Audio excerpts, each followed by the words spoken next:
Good morning po. Hiniling po na magstayo ang lahat para sa pakikinig ng salita ng Diyos.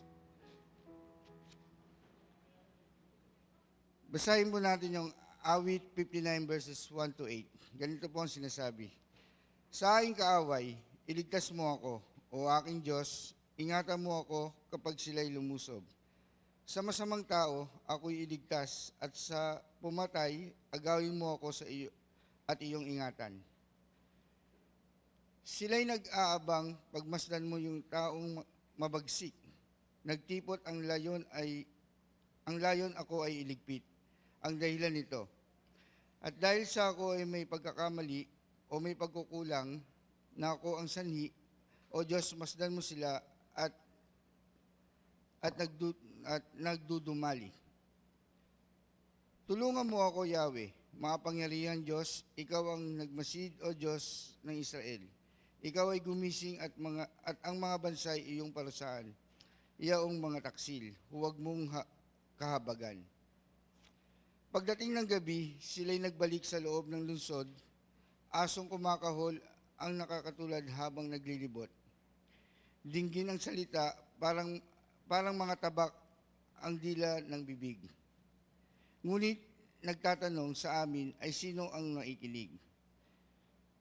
Ngunit ikaw, Yahweh, tinatawanan mo iyong kinukutya, gayon ang gawa mo sa may salang bansa. Pagpalain nawa ang mga naikinig salita ng Diyos.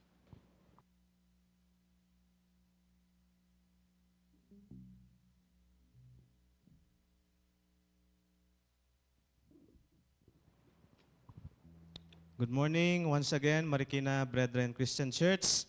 And welcome po sa ating worship service sa magang ito. And in this morning, let us set aside yung ating mga distractions sa pagpupuri sa Panginoon at ihanda po natin ang ating mga sarili, ating puso at isipan sa pag-awit sa ating Panginoon bilang papuri at pagsamba. Let us sing, "Let there be praise, let there be joy in our hearts. Sing to the Lord, give Him the glory."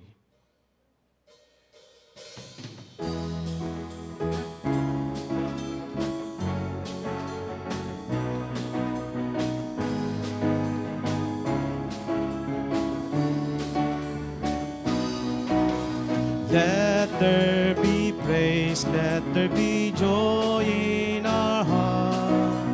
Sing to the Lord, give Him the glory, glory. Let there be praise, let there be joy in our heart. Forevermore, let His love fill the air, and let there be praise. He inhabits the praise of His people and dwells deep within. The peace that He gives none can equal. His love it knows no end. So lift your voices with gladness sing. Proclaim through all the earth that Jesus Christ is King. Let there be praise, let there be praise, let there be joy in our heart.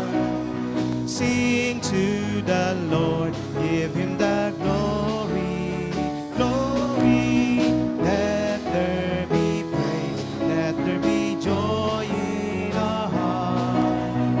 Forevermore, let the love fill the air, and let there be praise. When the Spirit of God is within us, we will overcome. In our weakness, His strength will defend us. When His praise is on our tongue, so lift your voices with gladness sing. Proclaim through all the earth that Jesus Christ is King. Let there be praise, let there be praise, let there be joy in our heart. Sing to the Lord, give Him the glory, glory. Let there be praise, let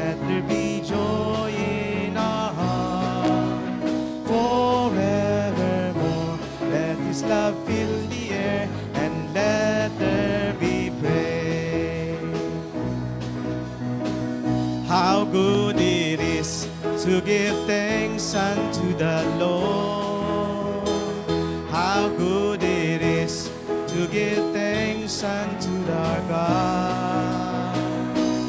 Oh, He heals the brokenhearted, binding up their wounds. It is good to bless His holy name.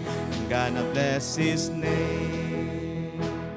Oh, we give thanks unto our Savior. With our heart of gratitude, we give Him praise. His mercy shall endure forever, and I will worship Him all of my days. How good it is to give thanks unto the Lord. How good it is to give thanks unto our God. For He heals the brokenhearted, binding up their wounds, binding up their wounds. It is good to bless His holy name. I'm gonna bless His name. Oh, we give thanks unto our Savior. With our heart of gratitude, we give Him praise. His mercy shall endure forever, and I will worship Him all of my days. How good it is to give thanks unto the Lord. How good it is to give thanks unto our God. For He heals the brokenhearted, binding up their wounds. It is good to bless His holy name. It is good. It is good to bless His holy name. Amen. Ito na nga po na it is good to bless His holy name. Tayo po ay makakaupo. And let us continue in the presence of our holy God. And let us worship Him. Let us sing, what is your name?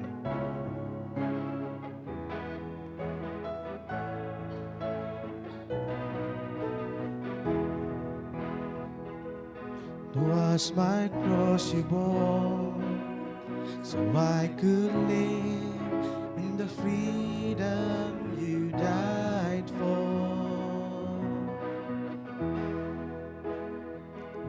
And now my life is yours, and I will sing of your goodness forevermore. Worthy is your name, Jesus. You deserve the praise. Worthy is your name. Worthy is your name, Jesus. You deserve the praise. Worthy is your name.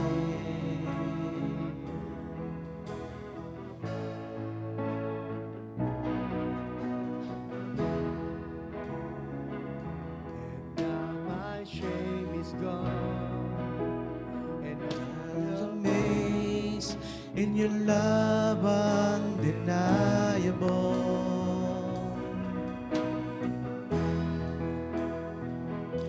Your grace goes on, and I will sing of your goodness forevermore.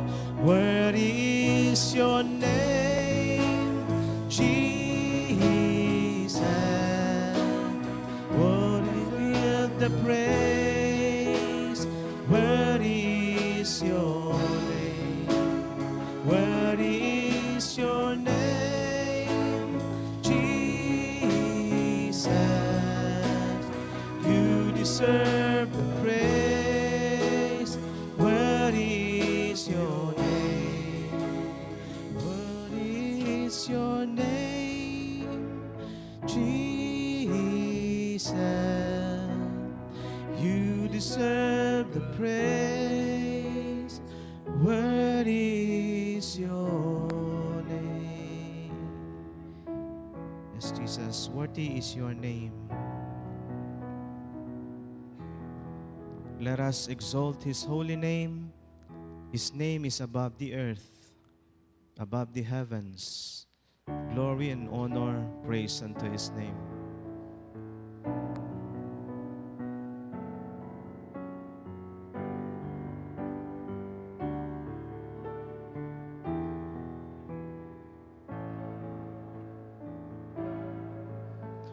His name is exalted high above the earth.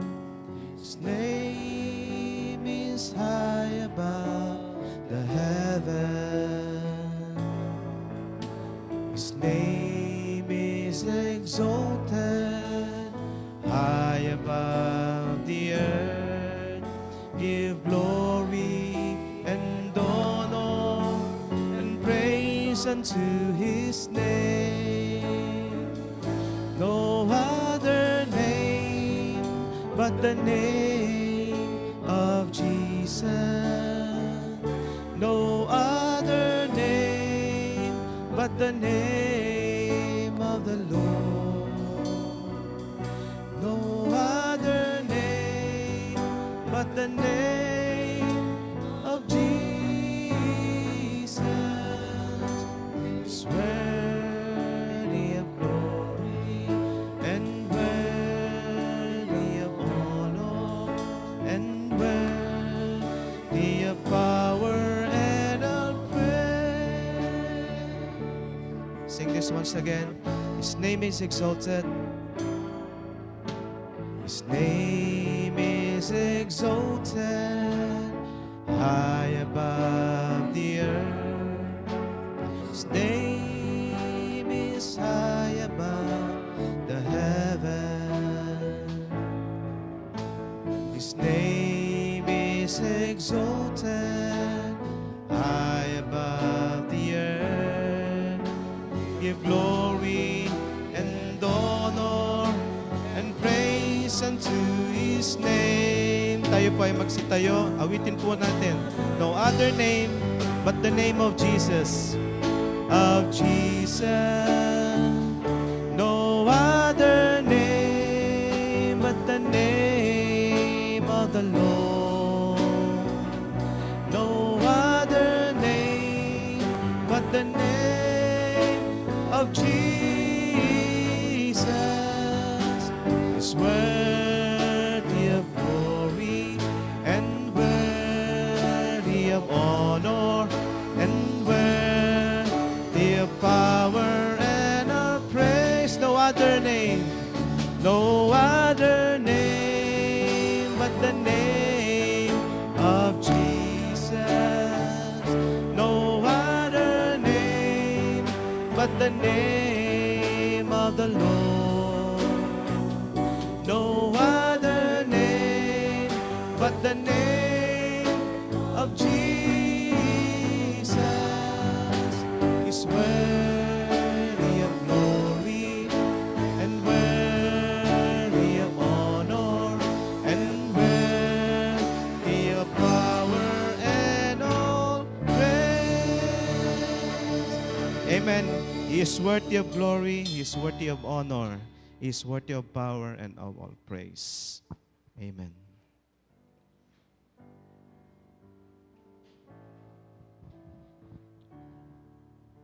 Tayo po'y mga kapuna. Patuloy po tayong lumapit sa ating Panginoon sa pamagitan ng sama-samang pananalangin. Aming Amang makapangyarihan at mapagmahal, O Diyos, sa iyo nanggagaling ang aming buhay, ang aming kalakasan. Ikaw ang aming Diyos. na sa amin ay patuloy na magpapala at sumusubaybay. Maraming salamat po sa araw na to, sa buhay na iyong pinagkakaloob, sa iyong walang sawang pag-iingat sa bawat isa sa amin. Salamat sa iyong biyaya, habag at pagmamahal na patuloy naming nararanasan sa bawat sandali.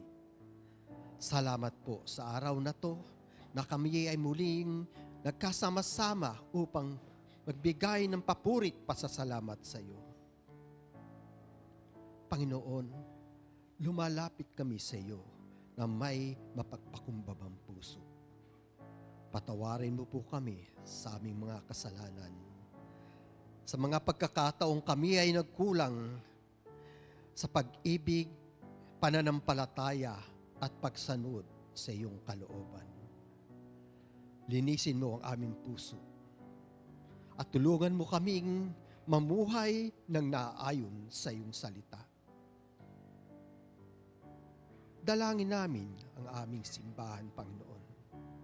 Ang mga pamilya, ang bawat miyembro ng simbahang ito, Panginoon, na patuloy sa iyong dumadalangin at sumasampalataya. Pagkaisahin mo po kami sa pag-ibig at kapayapaan. Dinadalangin din po namin ang aming pamayanan. Patnubayan po ang aming mga pinuno upang mamuno ng may karunungan, katapatan, at malasakit sa kapwa. Lord, patuloy naming idinadalangin ang mga pangyayaring nanggaganap sa aming pamahalaan. Ikaw ang nakakaunawa at ikaw ang nakakaalam ng tunay na kaisipan at puso ng bawat pinuno namin. Lord, naway tulungan mo po kami na makilala ang tunay ng mga mananampalataya, tunay na kumikilala at nananalig sa iyo. At nawa, O Diyos, ikaw ang magbigay katarungan sa mga taong ginagamit ang kanilang kapangyarihan upang sa kanilang pansariling kapakanan. Panginoon, idinadalangin din namin ang aming mga kapatid na may masakit, nalulungkot, pinanghihinaan ng loob, at dumaraan sa mabigat na pagsubok.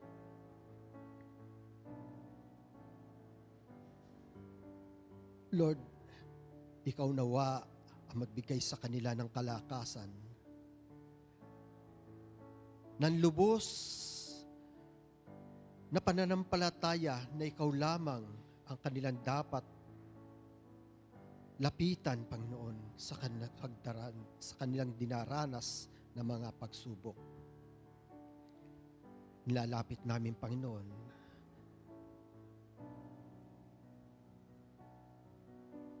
ang aming kapatid, ang pamilya ni JR, Panginoon. Lord, ikaw nawa ang magbigay sa kanila ng kalakasan ng iba, yung kalakasan ng loob, Panginoon. Kay Cecil, Lord, tulungan mo po siya.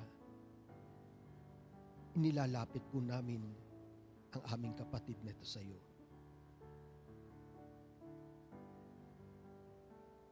Nalalaman po namin, Panginoon, na walang imposible sa iyo, O Diyos.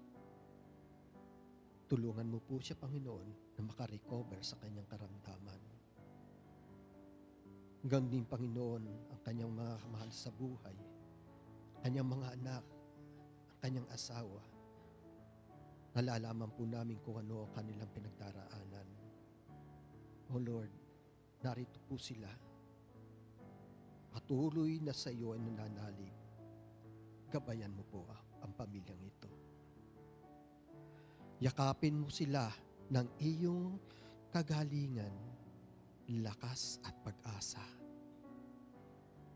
Ipalala mo sa kanila na hindi sila iiwan kailanman. Basbasan mo rin po ang mga gawa ng aming mga kamay. Ang aming mga kabataan, ang aming mga estudyante na nag-aaral. Ang aming mga kasama, mga kapatid na nagtatrabaho at nagbibigay lingkod sa aming kapwa. Lord, gawin mo kaming kasangkapan ng iyong kabutihan upang makapagbigay kami ng liwanag at inspirasyon sa iba. Na magiging ehemplo kami ng tunay na pagiging Kristiyano. Sa lahat ng aming gagawin, ikaw nawa ang maitaas at maparangalan. Nagtitiwala kami sa iyong kapangyarihan at walang hanggang pagmamahal. Ito po ang aming dalangin sa pangalan ng aming tagapagligtas na Jesus, iyong anak. Amen. Isang mapagpalang araw, mga kapatid. Wow, mukhang tayo ay meron tayong isang bagong kasama, si Roniel Navarro.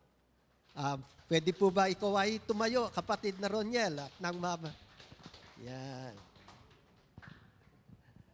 Well, mukhang kayo naman ay mga nakangiti sa lahat. Sige, pwede po tayong tumayo at ating kamayan ang ating mga kapwa mananampalataya, ang ating mga kapatid.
Dumako naman po tayo sa ating kaloob.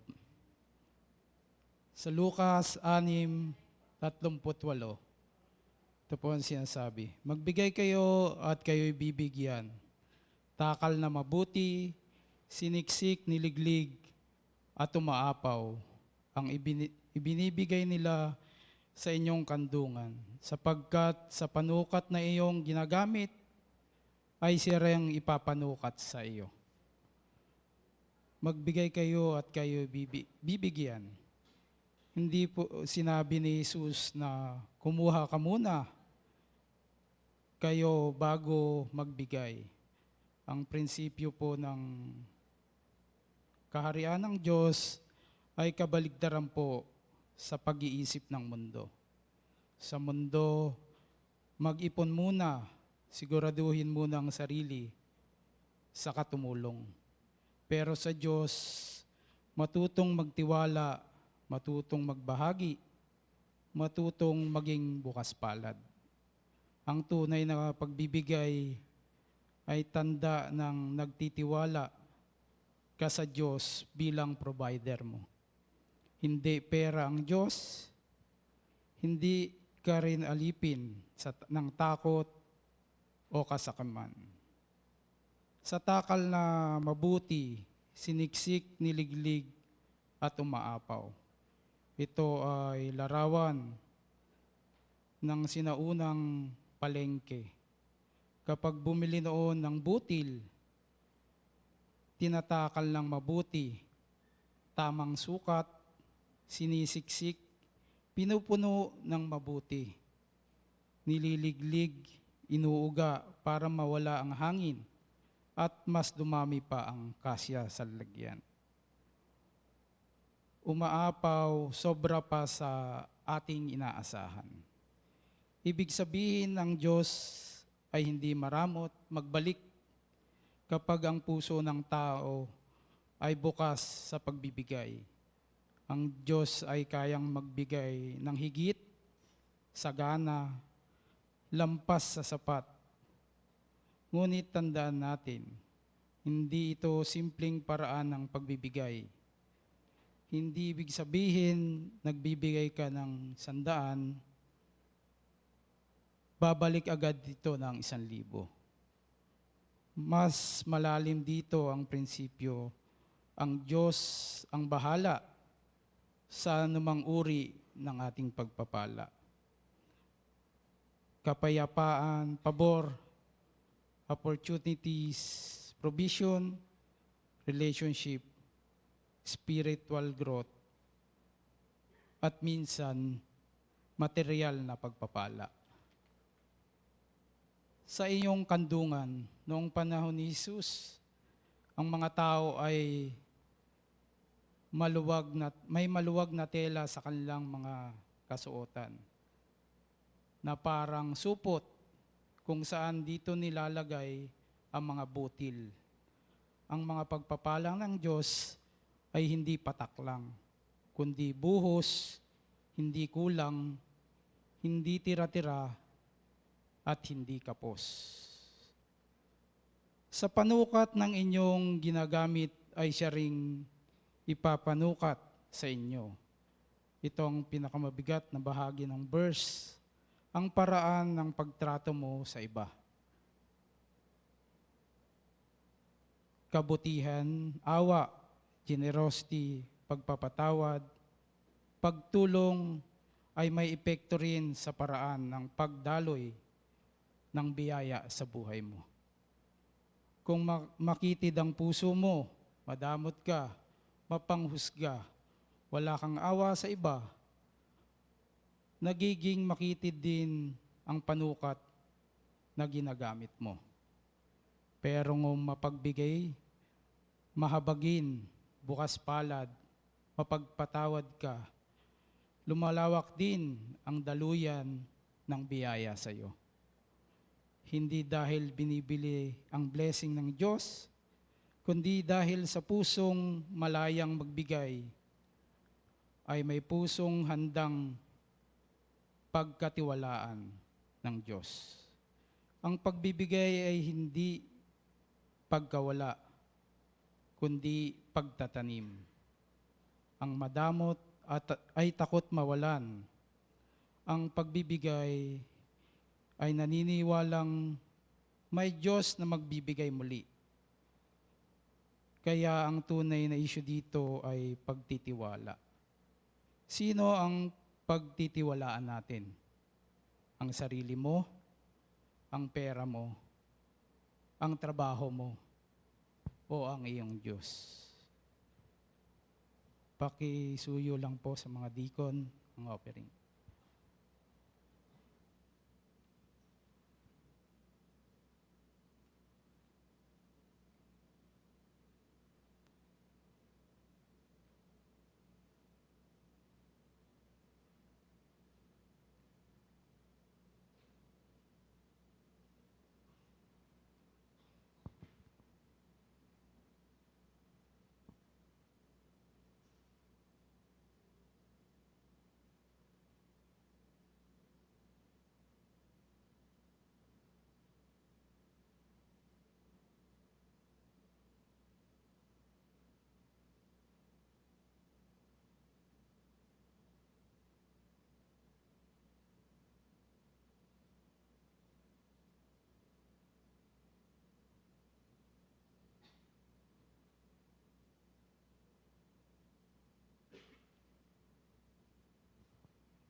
Panginoon, salamat po sa aming mga kaloob. Magamit po nawa ng aming church. Ang bawat bahagi nito, magamit po sa bawat ministeryo at sa inyong mga salita. Pagpalawak po ng inyong mga salita. Sa bawat isa po sa amin na nagkaloob, patnubayan niyo po kami sa aming pang-araw-araw na buhay. Matuto po kami magbigay, hindi tumanggap, Panginoon. Tanging kayo lang po ang aming Diyos na nakakaalam ang aming mga puso. Salamat po sa araw na to, sa pangalan ni Jesus. Amen.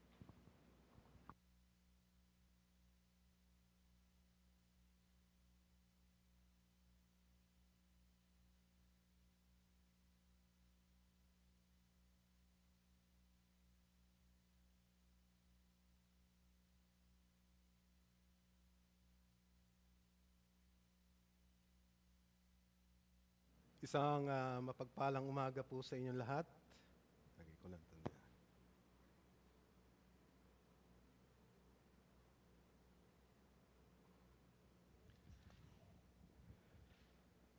Sa umaga na to ay tayo magbabasa na isang sulat na napakaganda na kapupulutan natin ng magandang aral. At marahil alam nyo kung nasa na tayo. Alam niyo po ba? Ang nakaraan ay ang ikalawang sulat ni Juan at ngayon ay ikatlong sulat ni Juan. Ilang sulat po ba meron si Juan? Ito ay personal na sulat. Personal na sulat ni Juan sa isang kaibigan. At buksan niyo ang inyong Biblia upang ako ay sundan niyo. Pinangamagatan ko nasa ikatatlong Juan na tayong libro o sulat ni Juan. Pinamagatan kong ang namumuhay sa katotohanan at may mabuting pagtanggap sa kapwa ay nagbibigay ng kagalakan sa Diyos. A life in the truth and hospitality gives joy to God. Ang ikatlong Juan, malinaw na sinulat to na may akda na si Juan. Ito ay isang personal na liham sa isang lalaki na nagngangalan na si Gayo o Gaius. Hindi kaugnay ang pangalan na Gaius nito sa mga ibang parte ng salita ng Diyos. Tulad ng kasama ni Pablo sa Acts 19:29. At ganun din sa Acts 24, ang Gaius of Derbe. At doon din patatagpuan sa Romans 16 at 1 Corinthians kung saan ang Gaius na ito is isang residente ng Corinto na bininyagan ni Pablo. Marami nung panahon na yon ang gumagamit ng pangalan na Gayo, Gaius.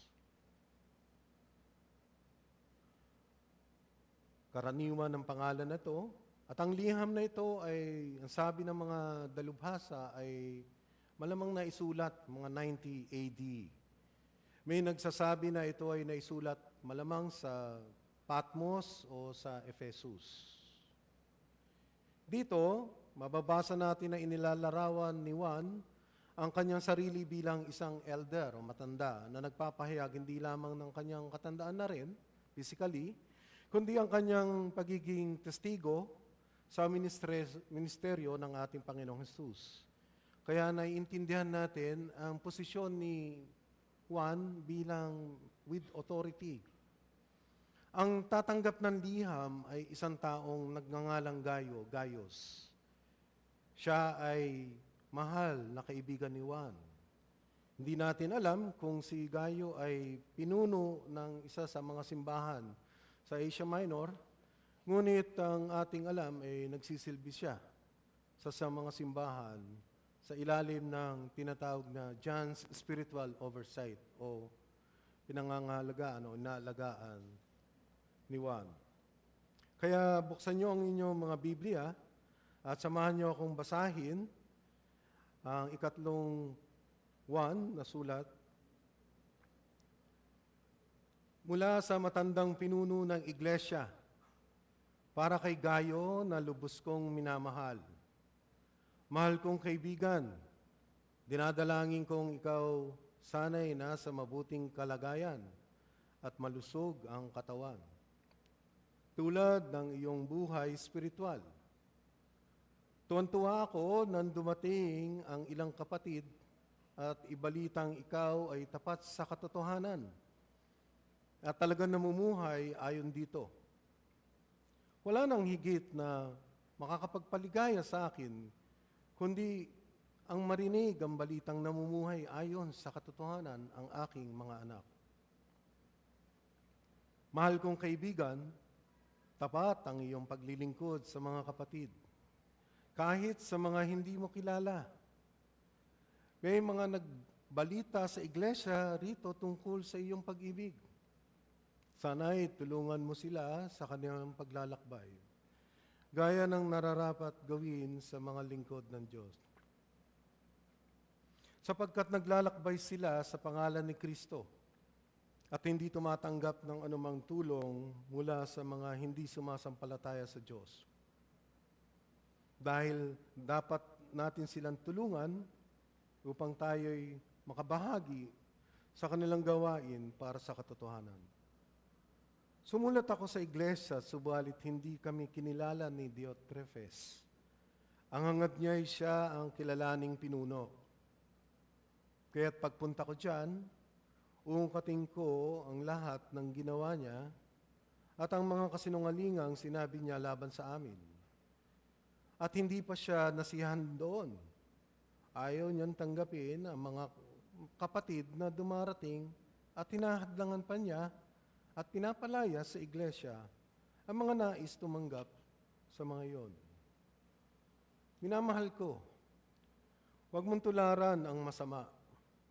Sa halip, tularan mo ang mabuti, sapagkat ang gumagawa ng mabuti ay sa Diyos, at ang gumagawa ng masama ay hindi pa nakakakita sa Diyos.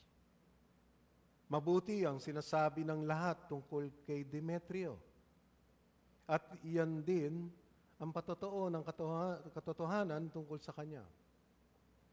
Iyan din ang aming patotoo. At alam mong totoo ang sinasabi namin.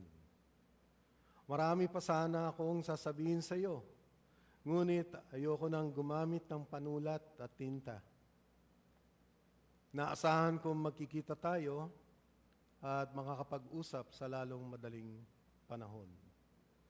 Sumainyo nawa ang kapayapaan. Kinakamusta ka ng ating mga kaibigan dito. Isa-isa mong batiin ang lahat ng ating mga kaibigan dyan. Sa panahon ngayon, bihira na tayong sumulat ng liham. Meron pa bang sumusulat ng liham dito? Meron si Kelsey. Mahilig sumulat ng liham yan. Kayo ba'y matatandaan niyo pa kung kailan kayo huling sumulat ng liham? Ako'y matagal na. Nasa high school o college pa ako. At ganun din, bihira na rin tayo makatanggap ng liham. Siguro natatanggap na lang natin liham. May mga liham ng babayarin. Sulat ng Meralco, sulat ng tubig. Ngunit kung makakatanggap man tayo ng liham na nagbibigay papuri sa atin tulad nito, hindi natin maikakalila na ito ay nagbibigay ng kaligayahan sa atin. Bagamat tayo ay nabubuhay ng tapat sa Diyos sapagkat mahal natin siya at hindi sa kung anong paman. Inuutusan tayong mamuhay ng banal dahil iyon ang pamantayan na dapat nating sundin. Ang banal na kasulatan ang pamantayan. Yun yung standard natin, Scripture. Naglilingkod tayo sa simbahan dahil mahal natin ang Panginoon. Mahal natin ang mga kapatid. Ito ay isang manifestasyon na tayo ay bago nang nilikha at hindi tayo napipilitan gawin ito.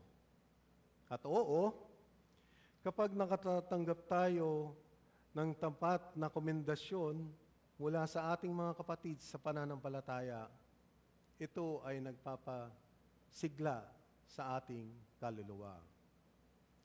Ngunit ang mas importante ay matitiyak natin na kung tayo ay namumuhay sa katotohanan, ito ay kinalulugod ng ating Panginoon. Sabi nung unang kanta kanina, di ba? We have joy.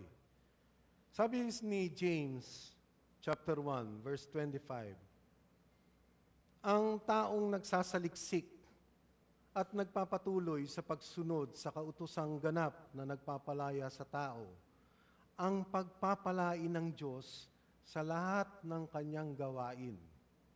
Siya ang taong gumagawa at hindi siya katulad ng nakikinig lamang at pagkatapos ay nakakalimot. Ang sumusunod sa kautosang ganap, siya ang pagpapalain.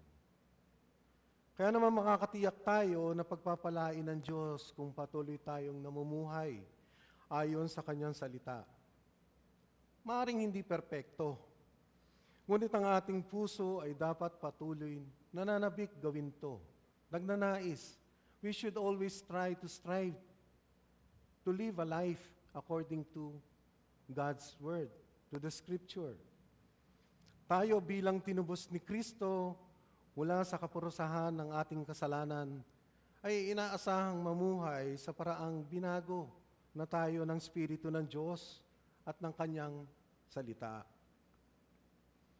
Paano natin matatawag na Kristiyano ang ating sarili kung hindi tayo naniniwala sa ating puso na si Kristo ang ating Panginoon at tagapagligtas at minamahal siya ng buong puso, kaluluwa at isip?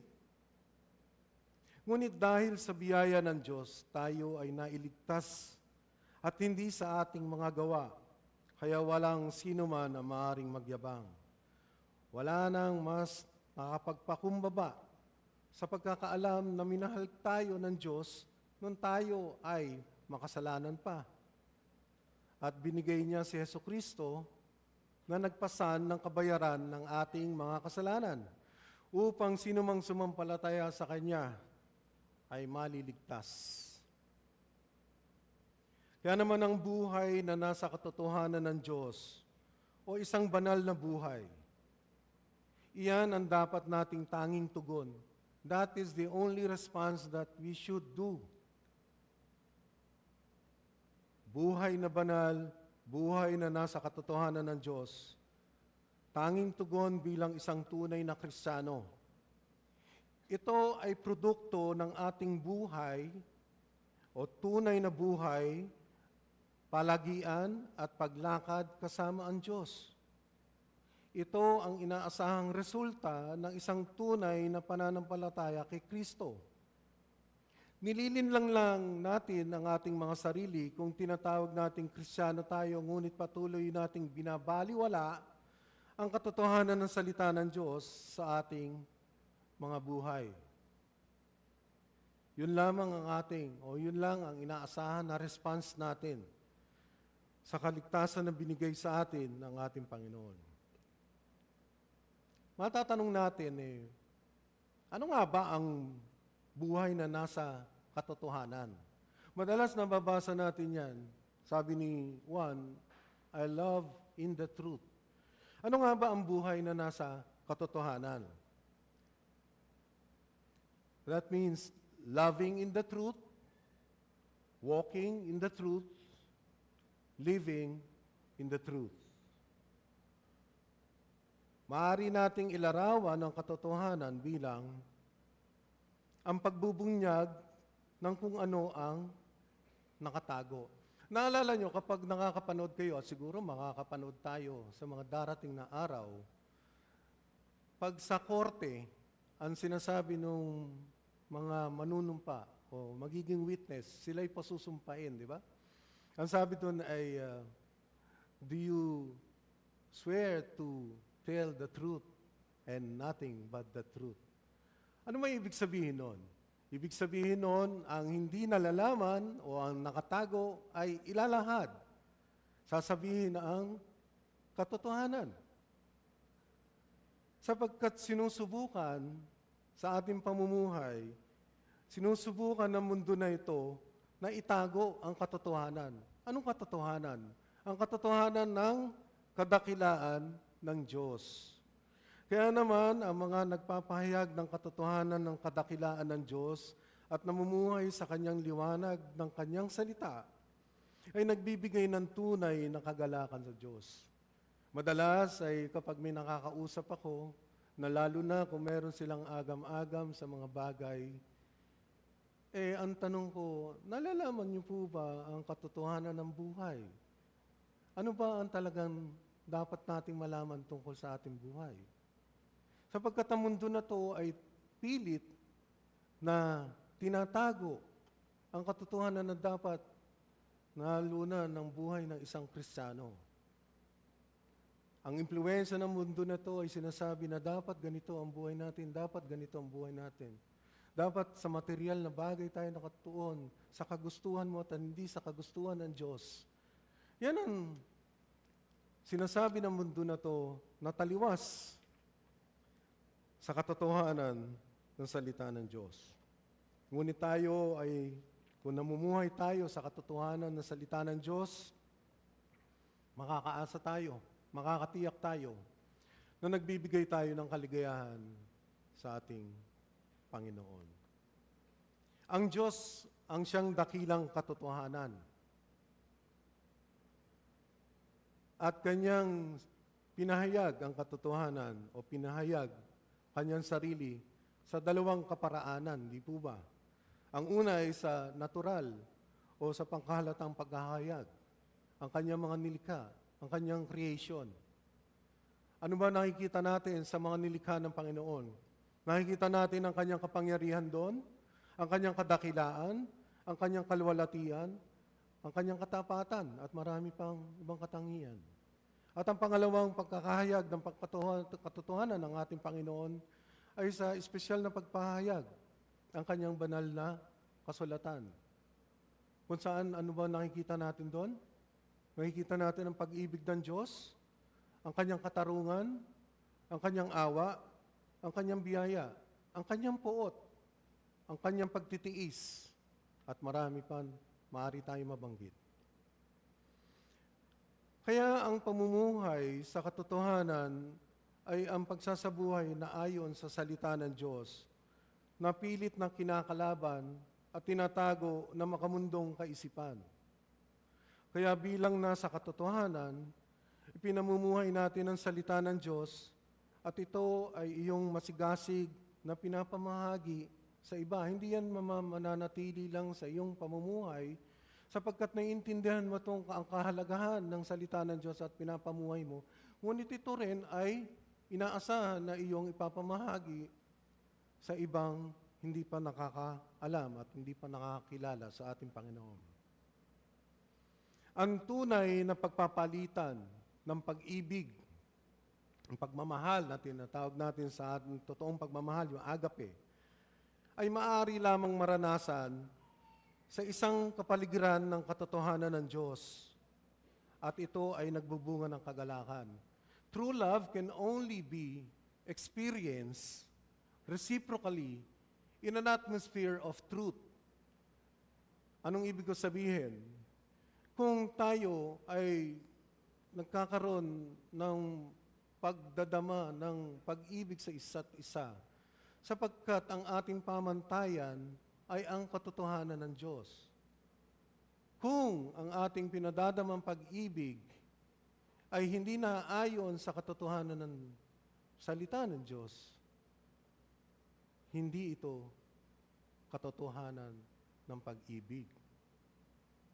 Kaya naman, kahit na tayong Kristiyano, kapag tayo ay nagpapakita ng tunay na pag-ibig sa iba, ngunit dahil ang ilang tao ay nasa kadiliman, ang ating pag-ibig ay kadalasang hindi naiintindihan o hindi kinagagalak ng iba sapagkat sila ay wala sa katotohanan ng salita ng Diyos. Wala sa parehong standard ng ating pamumuhay. So, hindi kayo magkakaunawaan. Anong gagawin natin? Kailangan nating patuloy na mahalin sila, ipanalangin sila.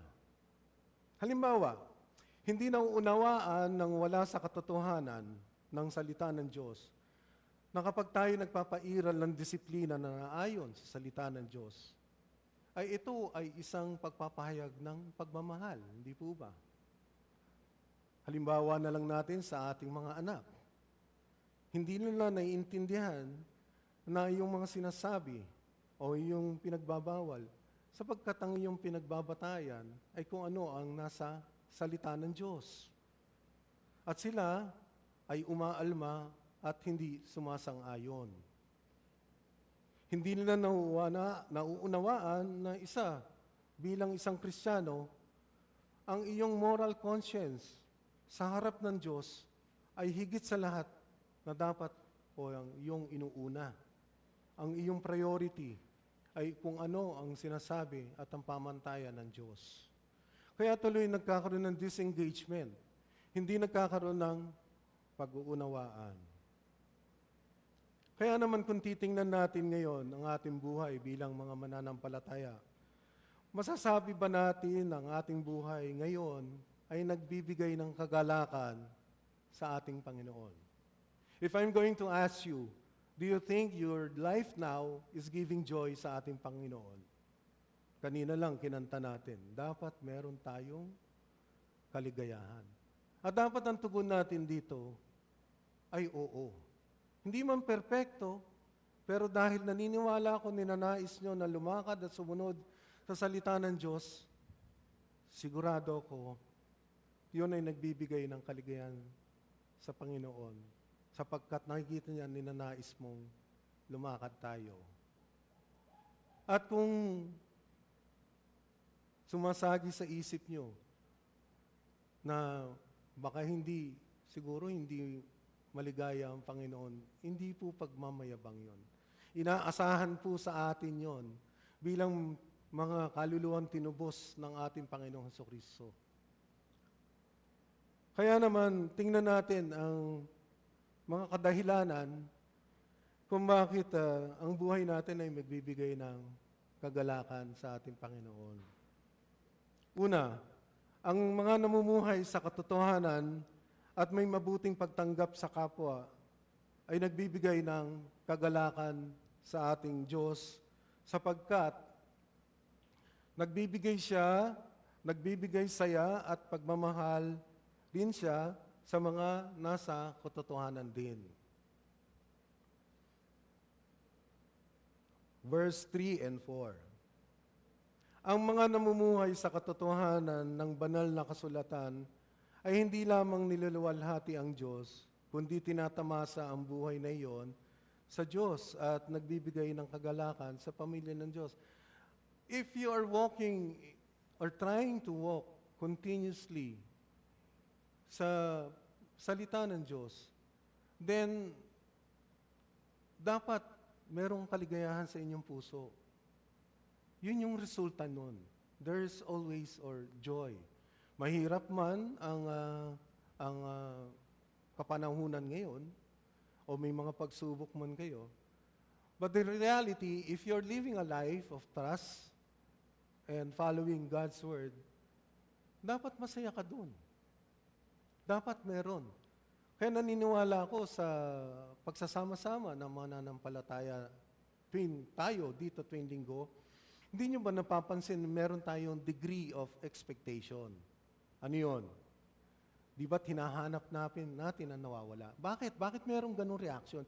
Bakit natin hinahanap ang nawawala? Sapagkat ine-expect natin yon. Gusto natin silang makasama. At pag nagsasama-sama tayo at nakikita natin lahat, ay tayo ay nagbibigay ng kaligayahan. Di ba? Dapat maligaya tayo. Kaya nga dapat tayo ay merong kagalakan sa buhay bilang isang Kristiyano. Meron ho ba ditong napipilitan siya na bilang isang Kristiyano? Ayoko naman po maging Kristiyano. Meron po bang ganon? Sa tingin ko naman po ay wala. So, ang buhay ng pagiging nasa katotohanan ay nagbubunga ng ng pag-ibig. Lalabas ang pag-ibig. If we are all living a life according to the standard of the Scripture, ang magiging bunga rin po niyan ay pag-ibig. Tingnan nyo, mahal ni Juan si Gaius, sabi niya gano'n, mahal kong Gaius sa katotohanan. Sapagkat pareho silang nasa katotohanan, verse 1. Pareho silang nasa katotohanan. Kung yung isa siguro ay wala sa katotohanan, sa tingin nyo, magpapahayag sila ng pareha? Reciprocal ng pag-ibig? Hindi po ba? Mahirap. At hindi natin na-enjoy yon kapag walang atmosphere of standard of living in the truth. Kasi ang standard ay ang salita ng Diyos. Kapag sinasabuhay mo ang paglalarawan ng nababasa natin ng pag-ibig sa 1 Corinthians, anong sabi doon? Ang pag-ibig ay matyaga, ang pag-ibig ay mabait, hindi naninibugho, hindi nagyayabang, hindi nagmamataas. Hindi po ba, pagka isinapamuhay mo yung mga karakteristik na matyaga, mabait, hindi naninibugho, hindi nagyayabang, hindi ka nagmamataas, ano ang produkto nun? Pag-ibig. Ikaw ay nagpapahayag ng pag-ibig. Kasi sumusunod tayo dun sa standard kung anong sinasabi ng salita ng Diyos. Pangalawa, kaya ito ay nagbubunga ng kagalakan kasi ito ay nagbibigay ng patunay o affirmation na tayo ay mga anak ng Diyos. There is only one expectation kapag nagsasama-sama ang totoong mga mananampalataya. Ano yun? Hindi mo inaasahan na nag-aaway-away. Ang inaasahan sa atin ay nagpapakita, nagpapadama ng pag-ibig. Sabi ni Juan, in John 13, verse 35, sa ganito malalaman ng lahat ng tao na kayo ay aking mga alagad kung kayo ay may pag-ibig sa isa't isa. So ang buhay na nasa katotohanan at may mabuting pagtanggap sa kapwa ay nagdudulot ng kagalakan sa Diyos. Pangalawa, sapagkat ang buhay na nasa katotohanan ay nagmumula sa paglakad sa katotohanan.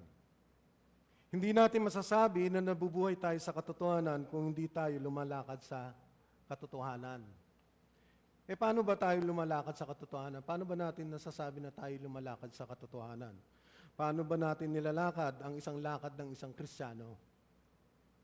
Bawat minuto, bawat araw, day by day. Wala pong shortcut. Sa bawat araw, sinisikap natin mula sa pagdilat ng ating mga mata. Pinapanalangin na natin yan sa ating Panginoon.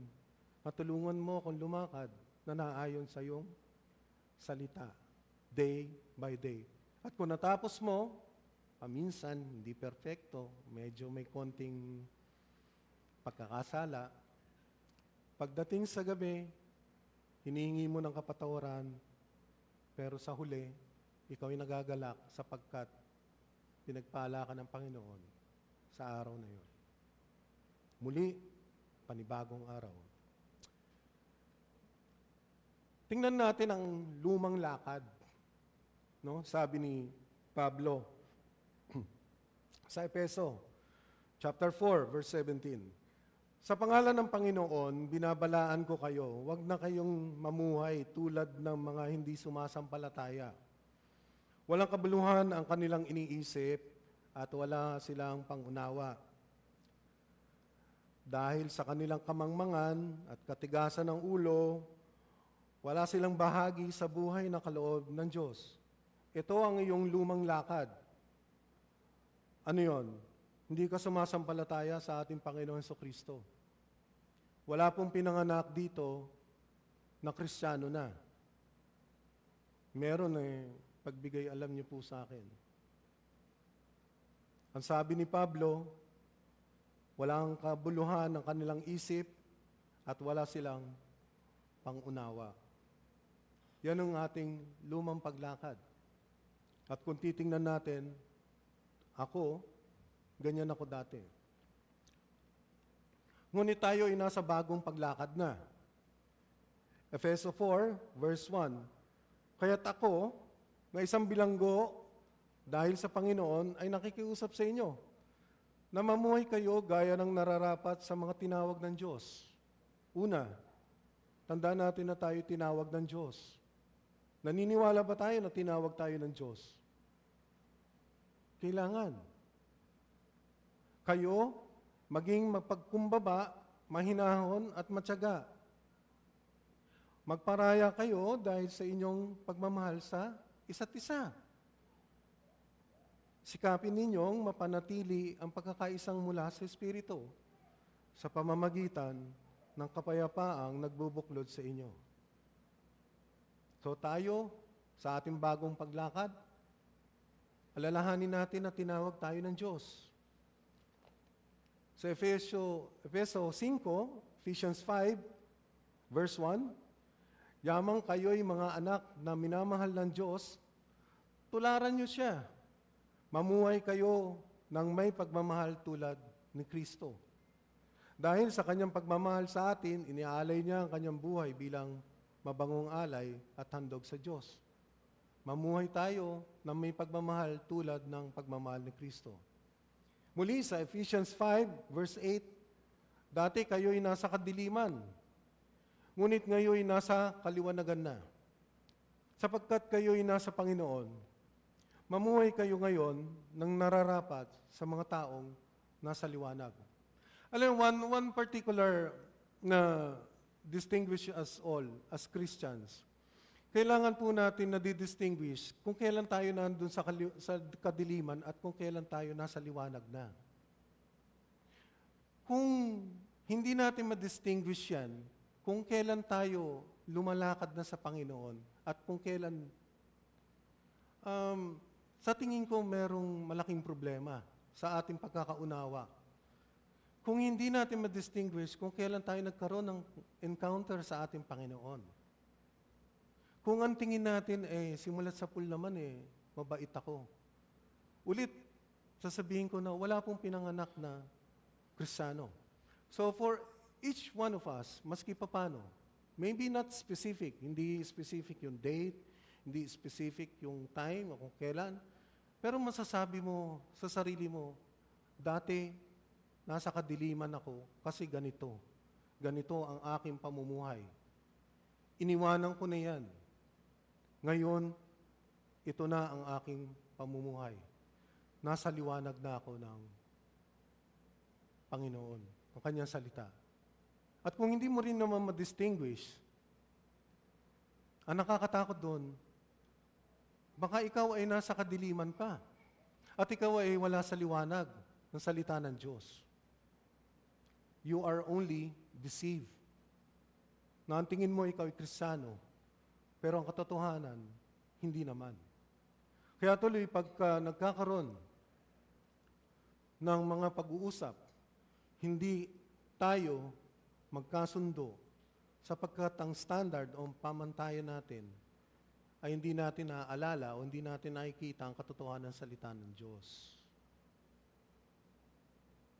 Sa Galatians 5, sabi rin ni Pablo, sinasabi ko sa inyo, mamuhay kayo ayon sa Espiritu. Di ba? At hindi nyo pagbibigyan ang mga pagdanasa ng laman. So, maliwanag. Ang pagtatalo ng Espiritu ng Diyos at ang ating kalamnan. Kailangan nakikita natin yon at nadidistinguish natin yon kung ang umiiral ba o gustong umiiral sa atin, paminsan sa pamamagitan ng mga emosyon, mga desisyon, ito ba ay kalamnan ang umiiral o ito ay pagsunod sa Espiritu ng Diyos? Mahirap. Kasi kung hindi tayo totoong nanampalataya sa ating Panginoon Jesucristo, nasaan ang Espiritu ng Diyos sa atin? Sa 2 Corinthians chapter 5, verse 7, sapagkat namumuhay kami batay sa pananampalataya at hindi sa mga bagay na nakikita. For we live by faith and not by sight. So yung mga karakteristik na tayo ay lumalakad na sa bagong paglakad bilang isang Kristiyano. Pangatlo, kung bakit ang buhay natin ay dapat nagbibigay ng kaligayahan. At nakakatiyak tayo nun na it gives joy sa ating Panginoon. Ang buhay sa katotohanan ay nagmumula lamang sa pagiging tapat sa katotohanan ng Diyos. Hindi natin maaaring maituring na nabubuhay tayo sa katotohanan kung hindi tayo tapat sa katotohanan. If we are not faithful. Sabi sa Mateo 24, verse 13, ngunit ang magtitiis hanggang wakas, siya ang maliligtas. Madalas tayong natitisod sa pagiging tapat sa Diyos dahil madalas tayong sumusuko sa ating sariling makamundong pagnanasa. Yung faithfulness is yun yung ating kailangan pairalin. Sikapin natin na sundin ang sinasabi ng Espiritu ng Diyos na naayon din sa salita ng Diyos. Ang sabi ni Mateo, hanggang wakas, maliligtas sapagkat they are the ones who are faithful. They are the ones who really accepted and followed Jesus Christ, who love our Lord. Paano tayo magiging tapat sa katotohanan ng Diyos? Paano ba magiging tapat? How can we be faithful? Panatiliin natin ang ating iniisip, ang ating isip at ang ating puso na patuloy na naghahanap sa patnubay ng Diyos. Always trying to seek the guidance and empowerment ng Panginoon sa ating buhay. Una, pigilan natin ang panghihina. Paano naman natin yun? Kasi yung pinairal natin ang panghihina o paglayo sa Panginoon, doon ang paminsan o madalas na nagiging simula ng pagiging unfaithful. At yung kaparaanan doon ay sa pamamagitan ng patuloy na pagdarasal. Sabi sa Colossians 4:2, di ba? Italaga ang inyong sarili sa pananalangin, maging mapagbantay at magpasalamat. Yung mapagbantay, ang babantayan nyo doon, sarili nyo. We have to guard ourselves. Lumalayo na ba ako sa Panginoon? Nangihina na ba ako? Nagagalit ba ako sa Panginoon? Pangalawa, kailangan natin hangarin to. Sabi nga ni David sa Awit 119:97, o pagkaibig ko sa iyong kautusan, ito ang aking pagnininilay sa buong araw.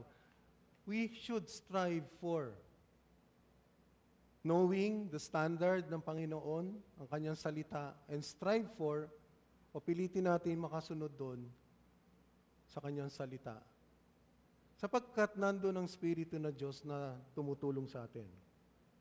Pangapat, ang namumuhay sa katotohanan at may mabuting pagtanggap sa kapwa ay nagbibigay ng kagalakan sa Diyos, sapagkat ang buhay na nasa katotohanan ay pinagtitibay ng iba na nasa katotohanan din. Di ba tayo natutuwa sa ating kapatiran kapag nakikitaan natin sila ng tunay na paglakad sa Panginoon at tayo ay handang magpatotoo sa kanila? Hindi ba't pag nababalitaan natin na they are making the right decisions, ito ay nagbibigay ng kagalakan. Di ba't pag nakikitaan natin na naging mali ang desisyon nila dahil maliwanag na hindi sila sumunod sa salita ng Diyos, ito ay nagbibigay ng kalungkutan sa atin. At kung ang ating mga kapatiran ay nakikita natin talaga na nagsusumikat at patuloy na lumalakad sa salita ng Diyos, we vouch for them, di ba? Pag tinanong yan, kamusta ba yung kapatid niya? Ay, alam mo, I can vouch for that sa kapatid niyan. Siya ay tunay na mananampalataya at may pagsusumamo sa ating Panginoon. Tulad din na narinig ni Juan dito tungkol kay Gaius. Because those who were passing through ay nakarating kay Juan kung ano ang ginagawa ni Gaius. Ganon din tayo. Kung meron man dumadaan siguro dito at na tayo nagkakaroon ng bisita, maganda naman siguro kung hindi sila nanatili dito. Kamusta ba yung mga taga Marikina Brethren Christian Church? Ay, mababait sila. Very sila sa Panginoon. Di ba? Yun nga rin ba ang nakikita sa atin? At maganda na napagtitibay ng ibang mananampalataya na tayo ay nasa katotohanan din. Sabi sa Matthew chapter 5 verse 16, lumiwanag ang inyong ilaw sa harap ng mga tao sa paraang makita nila ang inyong mabubuting gawa at luwalhatiin ang inyong Ama na nasa langit. Huwag natin ikukuble. Huwag nating mahiya na hindi natin ipakita ang ating kagalakan, ang ating pag-ibig sa kapwa sa pamamagitan ng pagpapakita ng pagmamahal at pagtulong, mabuting asal. Alam natin ang buhay natin sa salita ng Diyos. Pero ang sinasabi doon ni Mateo, hayaan natin yon na makita na iba upang ito ay magbigay ng kaluwalhatian sa ating Ama. Panglima, ang namumuhay sa katotohanan at may mabuting pagtanggap sa kapwa ay nagbibigay ng kagalakan sa Diyos sapagkat nakikibahagi ka sa pagbabahagi ng magandang balita. Verse 6 to 8. Sabi ni Juan kay Gayo, sana'y tulungan mo sila sa kanilang paglalakbay, gaya ng nararapat gawin sa mga lingkod ng Diyos, sapagkat naglalakbay sila sa pangalan ni Kristo at hindi tumatanggap ng anumang tulong mula sa mga hindi sumasampalataya sa Diyos. Dapat natin silang tulungan upang tayo'y makabahagi sa kanilang gawain para sa katotohanan. Kung maaalala nyo, last week, sa binahagi ng ating kapatid na si Nelson, sa 2 John ay may sinabi rin si Juan doon tungkol sa mga iba namang nagtuturo.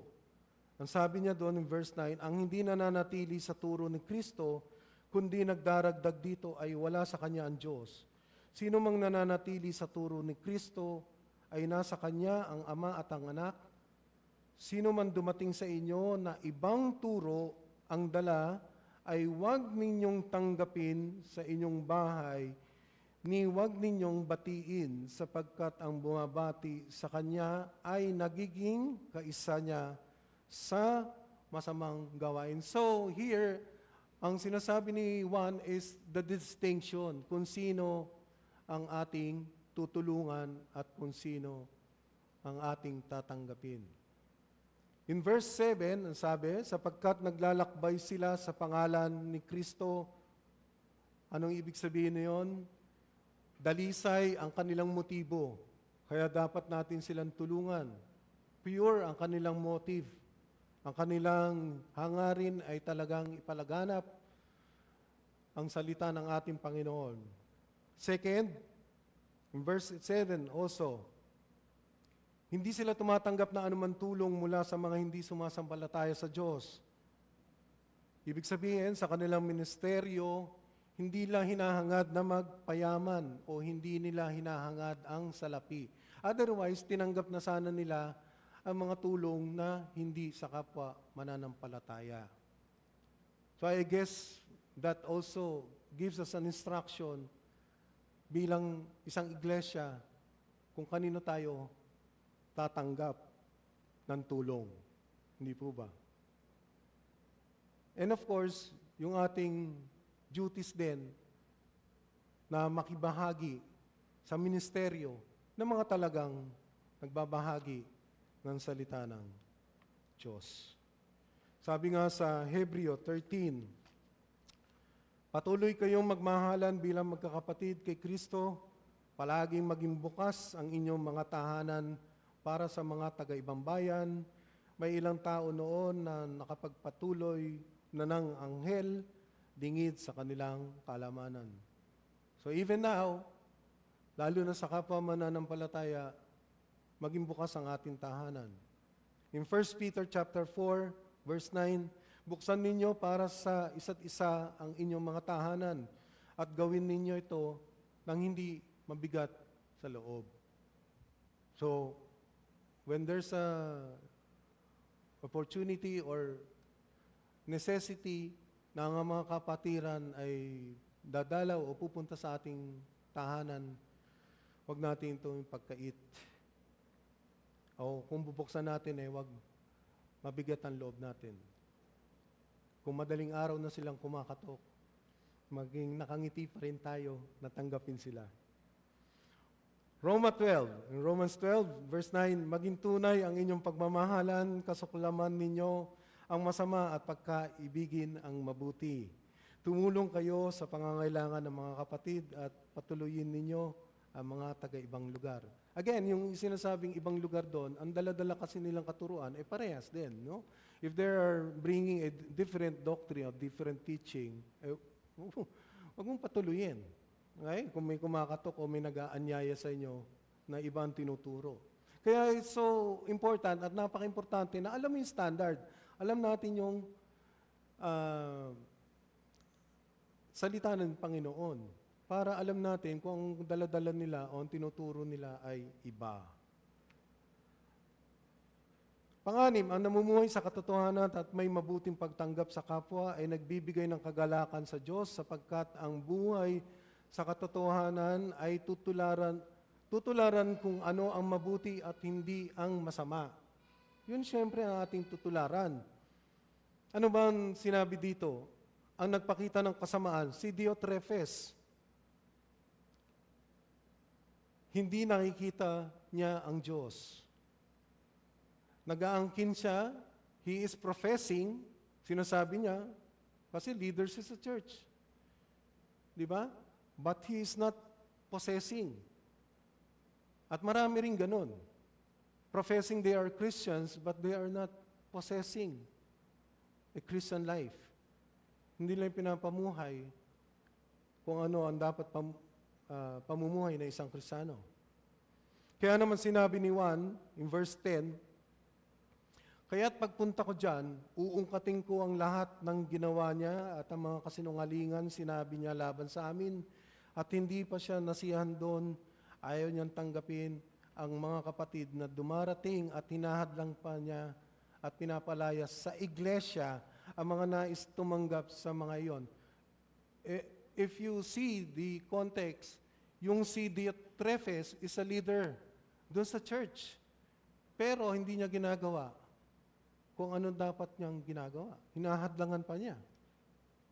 So, sa panlabas, sinasabi niya siya ay Kristiyano, pero hindi niya pinapairal sa kanyang pamumuhay. Si Diotrephes ay huwaran ng isang hindi nagpapakita ng hospitality at salungat sa salita ni Jesus. Siya ay nagpapakita ng pagiging pagmamataas, pagiging makasarili, at sakim. Sabi nga sa Romans 12, huwag kayong makiayon sa takbo ng mundong ito.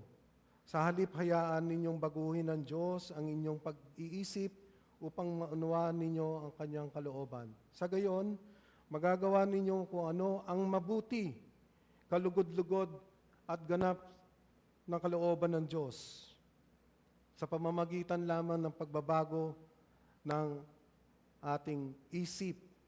Kung hahayaan natin na baguhin ng Diyos ang ating pag-iisip, doon lang natin magagawa ang mabuti at kalugod-lugod at ganap sa kalooban ng Diyos. At panghuli, ilang minutes ba ako? Maaga pa. Ang namumuhay sa katotohanan at may mabuting pagtanggap sa kapwa ay nagbibigay ng kagalakan sa Diyos sapagkat ang buhay na nasa katotohanan ay namumuhay ayon sa pamantayan. Sino ba si Demetrio? Siya ay pinuri ni Juan. Ang sabi niya, in verse 12, mabuti ang sinasabi ng lahat tungkol kay Demetrio. At iyan din ang patotoo ng katotohanan tungkol sa kanya. Ang sabi ng iba, itong si Demetrio daw, malamang daw siya ang nagdala ng sulat. Iyan din ang aming patotoo at alam mong totoo ang sinasabi namin. Maganda ang balita kay Demetrio, hindi dahil si Demetrio ang pamantayan. Kung hindi, si Demetrio ay sumusunod sa standard. Nagiging katanggap-tanggap sa iba, lalo na sa kapwa mananampalataya, na tayo rin ay lumalakad sa katotohanan at nasa kalooban ng Diyos sapagkat ang pamantayan, again, is yung standard ng Diyos. Standard ng kanyang mga salita. Kaya paano ba? Bagamat hindi natin ninanais o hindi tayo naghuhusga, ngunit sa ating pakikipag-usap, sa ating mga relasyon, lalo na sa mga nagsasabi na sila ay Kristiyano, nakikita rin natin doon kung sila nga ba ay talaga rin lumalakad sa salita ng Diyos. Kasi ang tinitingnan natin ang kanilang buhay kung ito ay naayon sa salita ng Diyos. At muli, ano ang kailangan natin gawin kung nakikita natin napaka-importante ang ating patuloy na panalangin sa kanila. Patuloy na gabay kung maaari. Ang kailangan lang natin parating tingnan ang ating sarili ay kung tayo nga ba ay patuloy sa bawat araw na lumalakad sa salita ng Diyos. Yung kasi po yung standard. Let us gauge always, day by day, minute by minute, kung ang ating mga puso, ang ating pag-iisip, ang ating mga salita ay naunaayon sa salita ng Diyos. Naway pinagpala kayo ng sulat ni Juan kay Gaius, salita ng Diyos, purihin siya. Tayo manalangin. O dakilang Diyos, kami nagpupuri sa iyo. Napakaganda ng sulat na to. Ito ay nagpapaalala sa amin na ang aming buhay. Di nga ba't sinabi mo kung mahal namin kayo, O Jesucristo, ay susunod kami sa iyong mga pinag-uustos. Ay susunod kami sa iyong mga salita. Ito ang nagpapahiwatig na kami ay totoong mga Kristiyano. Mga totoong nanampalataya sa iyo, aming Panginoong Jesucristo. Mga totoong naintindihan ang ginawa mo sa krus ng Kalbaryo, na binayaran mo ang aming kasalanan ng sarili mong buhay, dugo at laman. Kaya naman, Panginoon, sa umaga na ito, kami nagpapasalamat at nagagalak na may kagalakan sa aming puso na nakakatiyak kami bilang mga anak mo na ang aming buhay habang nandito kami, ito ay nagbibigay ng kagalakan. Hinihingi namin ng kapatawaran mo na kami ay may mga pagkakataon na nagkakasala at ito ay kinalulungkot mo. Ngunit darating din ang araw at ito ay hinihintay namin na kung saan pag ikaw ay nakasama na namin ay mamumuhay kami na mayroong kaluwalhatian tulad ng sa iyo. Maraming salamat, Panginoon, sa iyong mga salita. Muli, binabalik po namin ang lahat ng kaluwalhatian sa iyo. Sa pangalan ni Jesus, amen. Tayo po'y tumayo upang tanggapin po ang pagpapala. Naway, Panginoon, naway kayo'y lahat ay lumakad na naayon po sa salita ng Panginoon. Naway ang Diyos ay bigyan kayo ng kapangyarihan na magampanan nito. At magtiwala kayo, mamuhay kayo na may kaligayahan, joy in your heart, habang tayo nandito sa mundo na to, sa harap ng mga pagsubok, sapagkat hindi lingid sa Panginoon na tayo'y sigasig na sumusunod sa kanyang mga salita. At ito ay kanyang pinagagalang. Pagpalain kayo ng Diyos sa pangalan ng Ama, Anak, ng Espiritu Santo. Ang lahat ay magsasabing, Amen.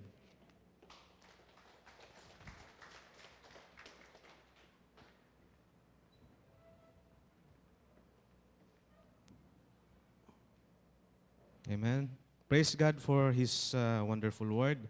And as we end this service, let us sing once again. Let there be praise, let there be joy in our hearts. Sing to the Lord, give Him the glory.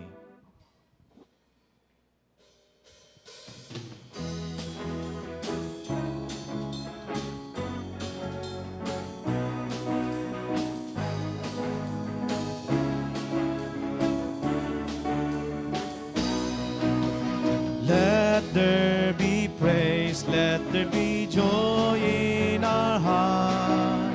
Sing to the Lord, give Him the glory. Glory, let there be praise, let there be joy in our heart. Forevermore, let the love fill the air, and let there be praise. He inhabits the praise of His people and dwells deep within. The peace that He gives none can equal. His love is known nowhere. So lift your voices with gladness sing. Proclaim to all the earth that Jesus Christ is King. Let there be praise, let there be joy in our heart. Sing to the Lord, give Him the glory. Glory, let there be praise, let there be joy in our heart.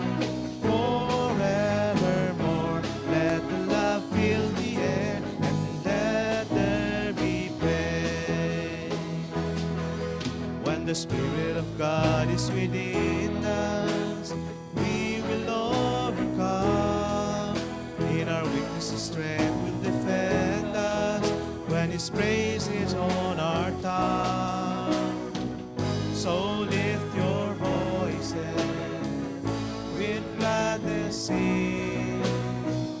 Proclaim through all the earth that Jesus Christ is King. Let there be praise, let there be joy in our heart. Sing to the Lord, give Him the glory.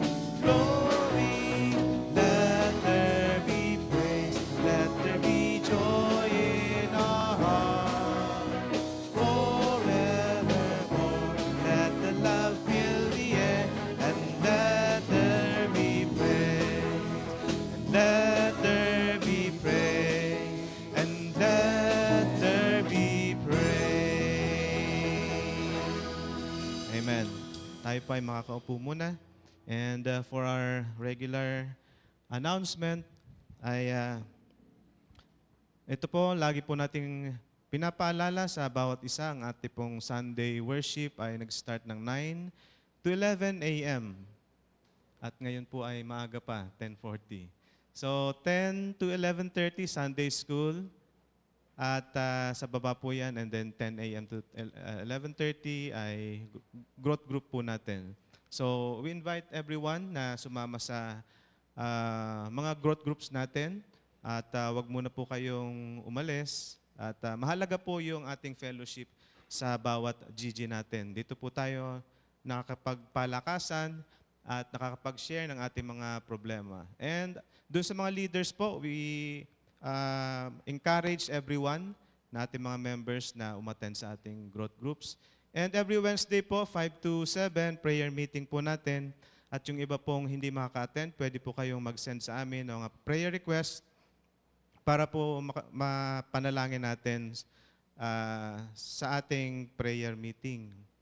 And every Saturday po ay nagkakaroon ng growth groups ang mga babae, 9 to 11. And 9 to 11 din is yung leaders.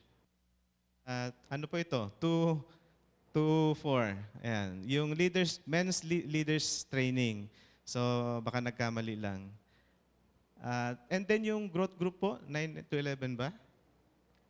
Alam ko to 1 to 1 onwards. So, pakibago na lang. And then, Saturday din po yung practice natin. So, every last Sunday of the month, during service, yung Lord's Supper. And then, 10 a.m. onwards, 11, ano yun? Ulo. And then last Sunday of the month din po is yung ating sinaselebrate yung mga birthdays and anniversary celebration and the women's fellowship at nagkakaroon din po tayo ng youth fellowship. Yan po ang ating mga weekly schedule. And then, other announcement, yung ating mga materials, ayon, yung BSA na matagal na pong nasa atin. So, kailangan po nating tapusin na po ito at maibigay sa ating kay Kuya Cesar at Kuya Ike at nawa ay matapos natin itong lahat ng materials na ito para tayo po ay lumago at madagdagan po ating kaalaman sa ating pananampalataya. And for other materials po na pinag-aaralan natin, ito pong intentional moves. So kami po ay nasa grow in Christ na. So yung iba siguro nasa 3 and 4 na. Kung nag-move na po kayo sa other steps, kumuha lang po kayo ng mga booklets kay Kuya Ike at kay Kuya Cesar. And then, sa last Sunday po, ang ating youth fellowship, ito po yung ating topic, Modern Day Christianity. Faith alone, online, honoring God in your digital life. So napapanahon po yan. Ang tungkol sa mga kabataan, kung paano nila i-honor ang ating Panginoon in their digital life. Kasi most of the time, ang kanilang hinahawakan yung cellphone. So paano nga ba nag-glorify ang Panginoon sa paghawak ng cellphone? Okay? So speaker po natin si Brother Winston. Nandito ba si Brother Winston? Wala, no? Okay? May 31 po yan, 11:30 hanggang around mga 1:30 or 2. So let's invite yung ating mga kabataan para umattend dito. And also, yung ating Ladies of the Valley, meron silang fellowship din sa May 31. Ang topic nila ay joy. Ayan, magandang topic yan. Kagalakang hindi kayang nakawin ng mundo.